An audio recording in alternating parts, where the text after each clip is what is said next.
4 chyby pri olejovaní vlasov, kvôli ktorým nevidíš výsledky. Používaš náhodný olej, ktorý nájdeš doma.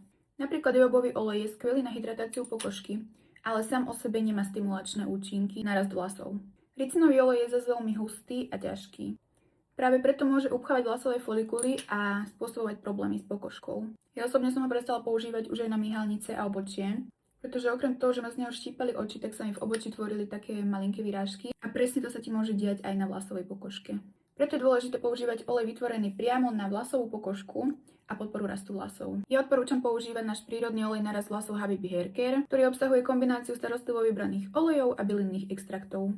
Vôbec nie je zbytočne hutný, podporuje prekrvenie pokožky a zároveň ju vyživuje bez zaťaženia. A mám pre vás teraz na ne zľavový kódik a ten znie Habibi. Ja si dokončím celú pokožku hlavy a povieme si druhú chybu. Po nanesení oleja si nemasíruješ pokožku hlavy. Samotné nanesenie oleja nestačí. Masáž pokožky je rovnako dôležitá ako samotný olej. Prečo? No pretože masáž podporuje krvný obeh pokožke hlavy, vďaka čomu sa živiny dostanú efektívnejšie k vlasovým korienkom. Zároveň pomáha oleju lepšie sa rozprestrieť po celej pokožke a zvyšuje jeho účinnosť.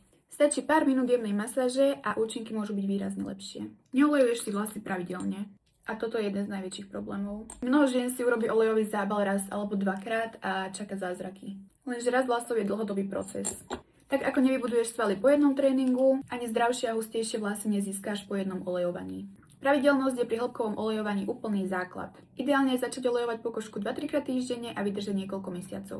Práve konzistentnosť je to, čo prináša výsledky v podobe silnejších, zdravších a hustejších vlasov. Si nedávaš potravinovú fóliu.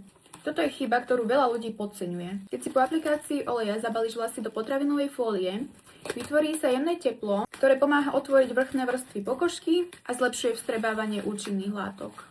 Olej tak neostáva len na povrchu, ale má väčšiu šancu preniknúť tam, kde má pôsobiť.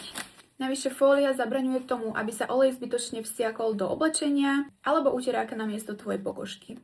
Ďalšie chyby pri olejovaní si povieme cez víkend, tak mi nezabudni sledovať, aby ti to neušlo.